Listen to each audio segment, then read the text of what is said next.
곁에 있을 때 마음이 든든하오니 주여 내가 살 동안 인도하여 주소서. 주여 주여 나를 인도하소서. 빠른 세상 살 동안 주여 인도하소서. 피난처인 예수여 세상 물결 험할 때 크신 은혜 베푸사 나를 숨겨주소서. 주여 주여 나를 인도하소서. 빠른 세상 살 동안 주여 인도하소서. 세상 풍파지난 후 영화로운 나라와 눈물 없는 곳으로 들어가게 하소서. 주여 주여 나를 인도하소서. 빠른 세상 살 동안 주여 인도하소서.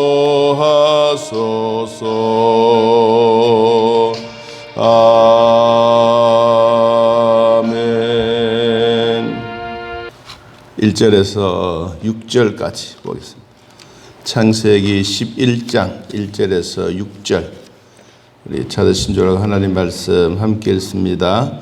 온 땅의 언어가 하나요 말이 하나였더라. 이에 그들이 동방으로 옮겨다가 시날 평지를 만나 거기 거류하며 서로 말하되 자 벽돌을 만들어 견고히 굽자 하고 이에 벽돌로 돌을 대신하며 역청으로 진흙을 대신하고 또 말하되 자 성읍과 탑을 건설하여 그 탑 꼭대기를 하늘에 닿게 하여 우리 이름을 내고 온 지면의 흩어짐을 면하자 하였더니 여호와께서 사람들의 건설하는 그 성읍과 탑을 보려고 내려오셨더라. 여호와께서 이르시되 이 무리가 한 족속이요 언어도 하나이므로 이같이 시작하였으니 이후로는 그 하고자 하는 일을 막을 수 없으리로다. 아멘. 이 노아 홍수 사건 이후에 또 큰 사건이 하나 생겼는데 그것이 바로 이 바벨탑 사건입니다. 이 바벨탑 사건은 인간의 교만 그리고 인간의 그 술수, 인간들이 가지고 있는 최고의 이 모든 것을 수단해서 하나님이 어디 계시느냐? 우리도 한번 하나님 보러 가자.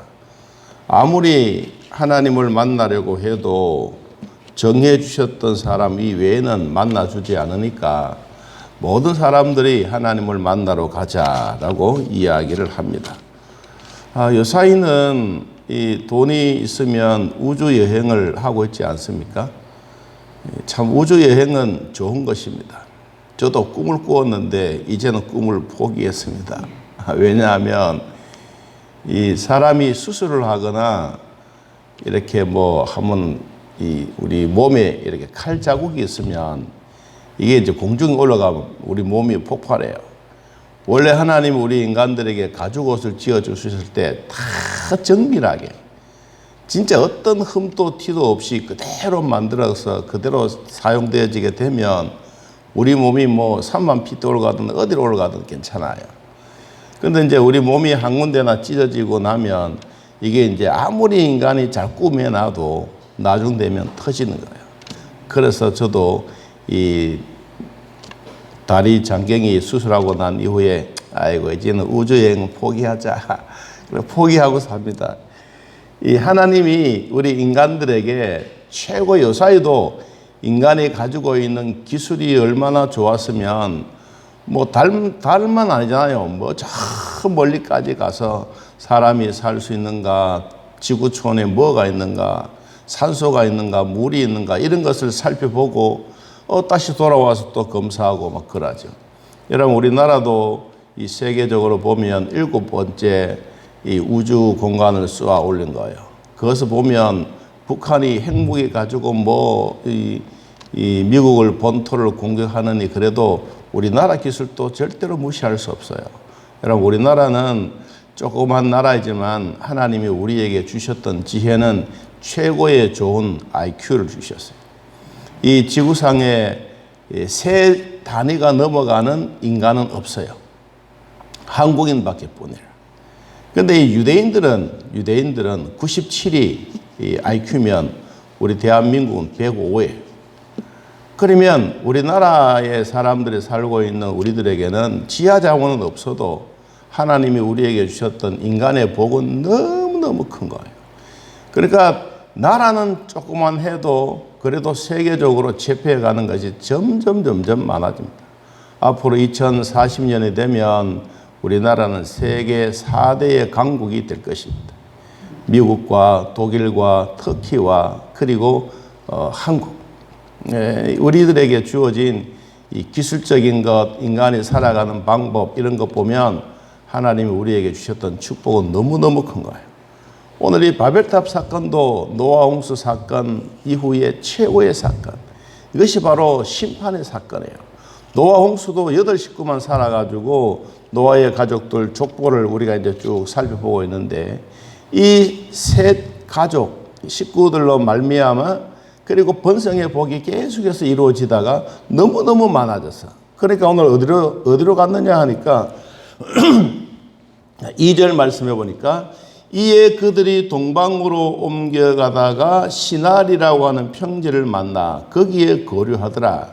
시날 평지는 바벨입니다. 바벨이라고 하는 우리로 말하면 아주 넓은 지역, 아주 평야와 같고 넓은 지역이 있고 거기서 인간이 살아갈 수 있는 방법 중에 제일 좋은 환경이 좋은 지역. 우리나라에는 가장 잘 살기가 좋고 여유가 있는 지역이 충무입니다. 이 충무는 먹을 것도 많지만 이 기후적으로 보면 아주 사람들이 살기에 제일 좋은 거예요.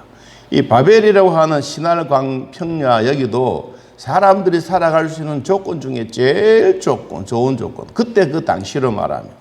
그러니까 인간들이 거기에 막 모여지는 거예요. 그러다가 이제 지도자가 누구였는지는 성경에 나오지는 않습니다. 어떤 지도자가 야 우리 한번 하나님 만나러 가자. 정말 하나님이 계시는지 모르지만 우리 한번 해보자. 그러면서 이제 벽돌을 쌓기를 시작하죠. 성경에 보니까 이 벽돌 가지고만 안 돼. 그러니까 벽돌을 돌로 대신하여 역청으로 진흙을 바르고 그리고는 계속해서 쌓아 올라가는 거예요. 여러분 우리가 성경에 보면 이 역청이라는 거 있지 않습니까? 역청. 이 아스팔트 만들 때 만드는 이 검게 나오는 그런 역청. 여러분 이것을 겹겹이 해서 쌓아 올라가는 거예요. 그래서 우리 전 세계적으로 지리학자들, 역사학자들이 이 시날 평야 평지에 가서 정말로 이 사람들이 이것을 했나. 그래서 한번 가보았어요. 가보니까 이 역청이 나온 거예요. 벽돌이 나오고 역청이 나오는 거예요. 그래서 성경의 이야기는 거짓이 아니다. 성경의 이야기는 지금도 진실되게 우리에게 보여주고 있는 것이다. 여러분 그래서 이 백성들이 어떻게 했느냐니까 4절에 또 말하되 자 우리가 성읍과 탑을 건설하여 그 탑 꼭대기를 어디에 하늘에 닿게 하자.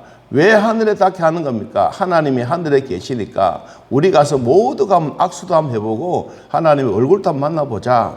그러면서 우리의 이름도 내고 온 지면에 흩어지는 것을 면하게 하자.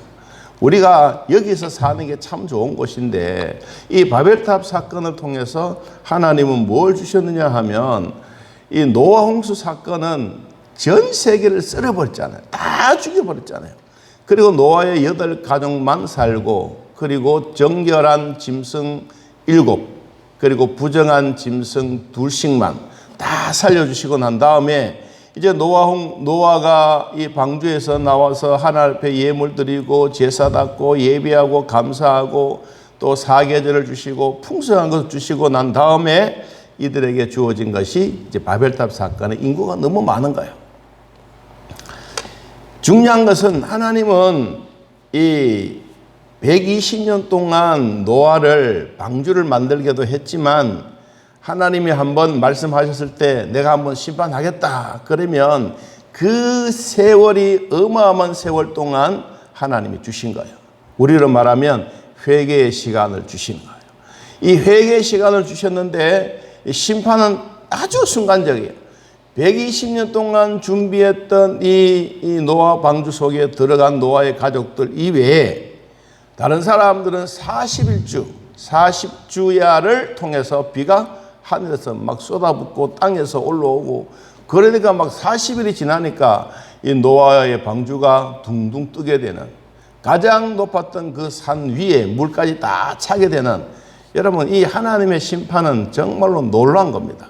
그래서 싹 쓸어버리고 하나님이 우리 인간들에게 주셨던 가장 소중한 무지개의 언약의 증표를 주셨지 않습니까? 다시는 너희들에게 물로 심판하지 않겠다. 자, 그리고 세월이 지나가서 이 하나님이 노아는 이 500세에 아들을 낳았어요. 그리고 노아는 950년 동안 살았습니다. 그리고 아담은 장자를 출생할 때 130살에 했어요. 그리고 아담은 930년을 죽었어요. 에녹은 65세에 첫 아들을 낳고 그는 365년 동안 이 땅에 살다가 하나님이 에녹 너와 나는 동행하자. 그래서 아주 친구의 보수로 살아서 에녹은 죽지 않고 하늘로 올라갔지 않습니까? 여러분 무두셀라는 187세에 첫 아들 낳고 969세를 살았습니다. 노아의 아들 셈은 100살에 첫째 아들을 낳고 600살에 죽었습니다. 이 하나님이 주셨던 이 노아 아브라함 앞에 데라는 70세에 첫 아들을 낳고 205살을 살았습니다. 아브라함은 100세의 아들을 낳고 175년을 살았습니다. 제가 이렇게 이 족보에 대한 얘기를 이야기하는 것은 하나님이 노아 홍수 사건에는 969살, 950세까지 살았지만 그 다음 노아 홍수 사건 이후부터는 딱 숫자가 내려가면서 100단위로 확 줄어버립니다. 175세 그리고 205세. 그러니까 이 사람이 살아가는 숫자의 개수에 보면 여러분 어마어마한 숫자가 줄어진 거예요. 자, 이때부터 시작해서 사람의 숫자는 이제 점점 가면서 아이 첫 출산들이 나이가 작아지고 지금 우리는 뭐 결혼의 연령이 뭐 30세라고 하지만 그래도 아직도 27세 내지 30세 전에는 결혼하려고 하지 않습니까? 여러분 그렇게 이야기하는 것처럼 이 첫 장자들의 출생 이후에 살았던 삶은 대부분 보면 한 900년, 뭐 어떨 때는 800년 이렇게 긴 세월 동안 자녀들을 낳고 번성의 복을 주셨습니다. 자, 오늘 이야기하려고 하는 요지는 지금 여기에 있습니다. 자, 성경에 봅니다. 5절. 여호와께서 사람들이 건설하는 그 성읍과 탑을 보려고 뭐 했더라? 내려오셨더라. 누가 내려오셨느냐? 여호와께서 내려오셨습니다. 이들이 건설하고 있는 것을 몰라서 내려옵니까? 아닙니다. 다 보았습니다. 얼마나 잘하고 있는지 한번 보자라고 내려오셨어요. 그리고 하나님이 말했습니다. 무리가 한 족속이요 언어도 하나다. 그리고 이들이 시작하였으니 이후로는 누가 맡겠느냐? 인간의 교만, 하나님에 대한 대항, 하나님에 대한 손가락질, 하나님에 대하여 얼마나 이들이 교만해졌는지 누가 과연 맞겠느냐. 자, 우리가 내려가서 거기서 그들의 언어를 혼잡하게 하여 그들이 서로 알아듣지 못하게 하자. 저는 여기서 한 가지 얻었던 것이 무엇이냐 하면 우리 인간의 욕심은 꼭 무기를 가지고 세계를 정복하려고 합니다. 그런데 하나님은 핵무기를 가지고 세계를 정복하신 게 아니에요. 하나님은 이 언어를 혼란해 버렸어요. 그렇잖아요. 언어를 혼란하게 만드니까 이때부터 시작해서 일하던 사람들이 서로 싸우는 거예요. 왜? 높은 곳에 올라가서 야, 물 좀 가져오너라 그러면 돌멩이 가져오려고 하고, 야, 돌 좀 가져오너라 그러면 물 가져오려고 하고, 그러니까 서로 말이 맞지 않는 거예요. 여러분, 그러다 보니까 서로 투닥투닥 싸우고 자기 말이 통하는 사람들끼리 이제 뿔뿔이 흩어지기 시작하는 겁니다. 자, 하나님은 무기를 사용하지 아니해도 얼마든지 인간들을 심판할 수가 있다. 그래서 성경에 또 봅니다. 8절에 여호와께서 거기서 그들을 온 지면에 뭐 했습니까? 흩어버렸습니다. 그들이 그 도시를 건설하기를 그쳤더라. 이제 그쳐버렸습니다. 그래서 그 이름을 바벨이라고 했습니다. 이는 여호와께서 거기 온 땅의 언어를 혼잡하게 하셨습니다. 여호와께서 거기서 그들을 온 지면에 흩어버렸다. 바벨이라는 말이 흩어버리다라는 것입니다. 바벨탑 사건은 아무리 인간의 욕망, 인간의 교만 모든 것이 있어도 하나님은 핵무기 사용하지 않고 그냥 확 흩어버렸어요. 뭐 언어의 혼란 때문에. 말이 통하지 아니하면 여러분 살아갈 수가 없는 거예요.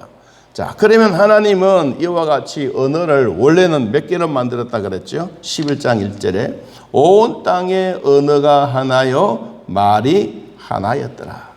그러면 이 언어가 처음에는 하나였다가 하나님이 확 흩어버리고 또 오늘날로 말하면 언어를 하나로 만든 거예요.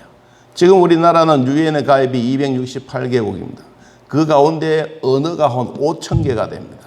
그러면 이렇게 많은 언어들을 어떻게 사용하겠습니까? 내가 지금 설교를 하면 여러분들이 저의 말을 알아들으니까 앉아 계시는 거예요.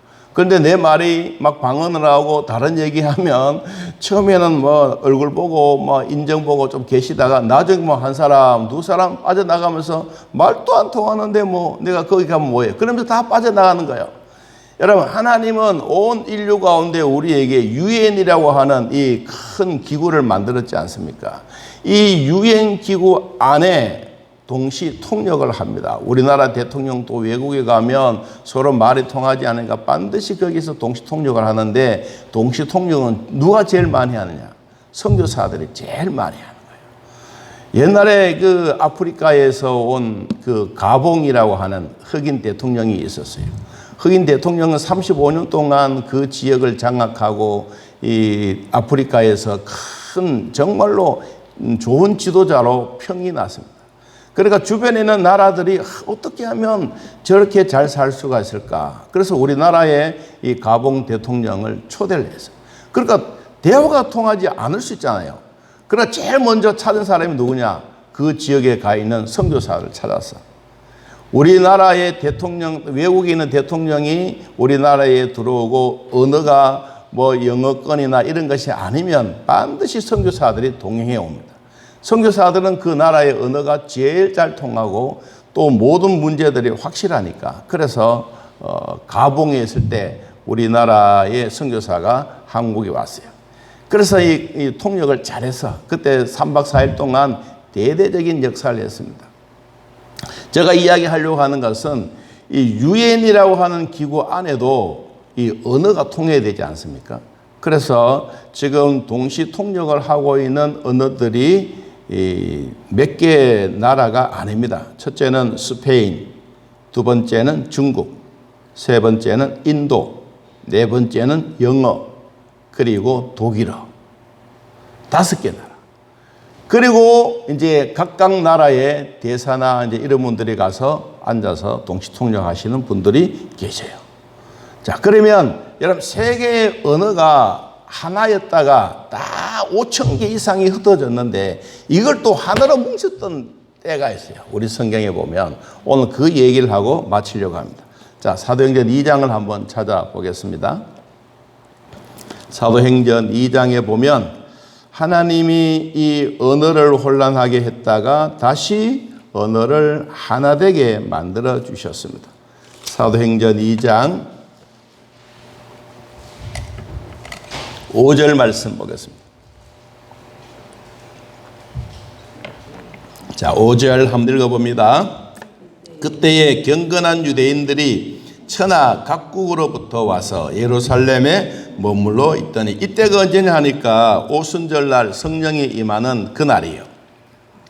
이날에 예루살렘에 찾아온 사람들이 얼마나 되느냐 하면, 자 6절 읽어봅니다. 이 소리가 나매 큰 무리가 모여 각각 자기의 방언으로 제자들이 말하는 것을 듣고 뭐 했습니까? 소동이, 아니 저 무식쟁들이 어떻게 저렇게 말을 잘할까? 우리나라 말은 한국말도 아니고 영어나 막 불란서나 이런 말로 잘하는 거예요.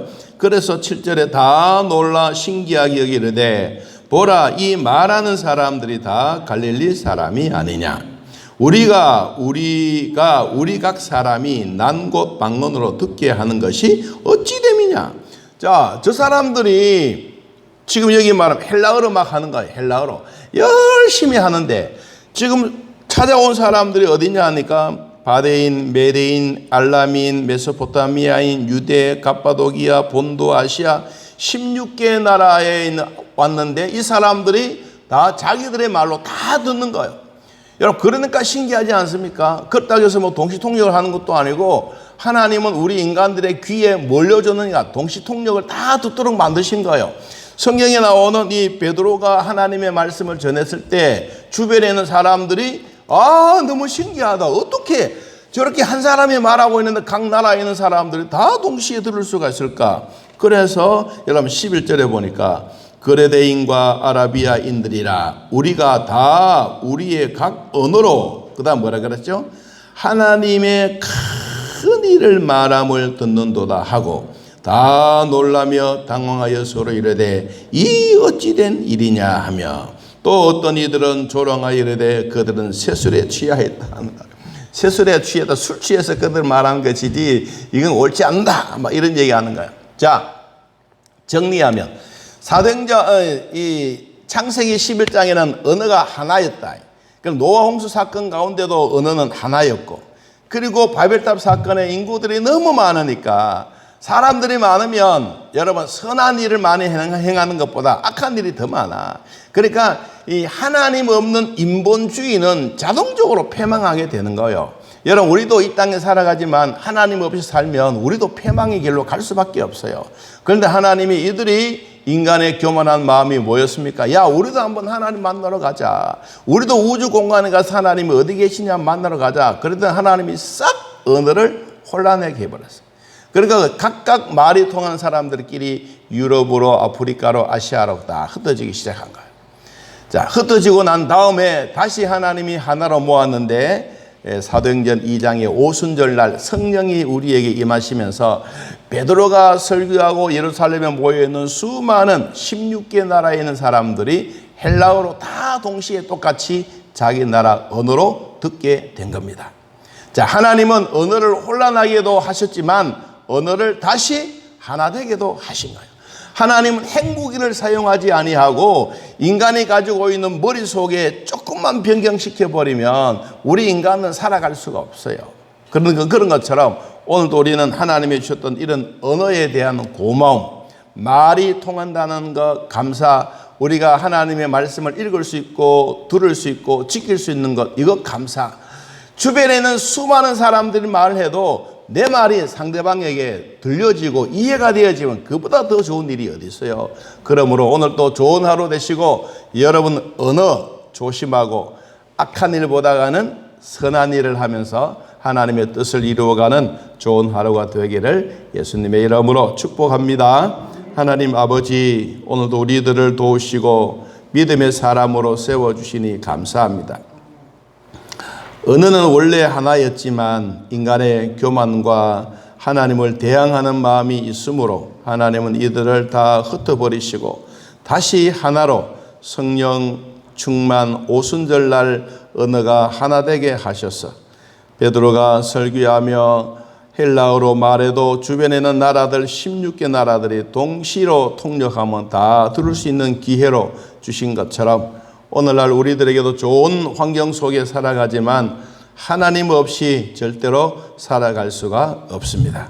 하나님 없는 인본주의는 곧 패망의 길로 가는 길이오니 하나님이여 우리와 늘 함께 하시고 우리도 하나님 곁에 주의 곁에 있는 자들이 되어 오늘도 좋은 하루 되게 하여 주옵소서. 무더운 날이지만 잘 견디어 이겨낼 수 있는 큰 믿음의 은혜도 주옵소서. 예수님의 이름으로 기도하옵나이다. 아멘. 하늘에 계신 우리 아버지여, 이름이 거룩히 여김을 받으시오며 나라의 마옵시며 뜻이 안에서 이루어진 것 같이 땅에서도 이루어지이다. 오늘날 우리에게 일용할 양식을 주옵시고 우리가 우리에게 죄진 자를 사하여 준 것 같이 우리 죄를 사하여 주옵시고 우리를 시험에 들게 하지 마옵시고 다음은 악에서 구하옵소서. 너의 나라와 권세와 영광의 아버지께 영원히 있사옵나이다. 아멘. 자, 이렇게 기도드리겠습니다.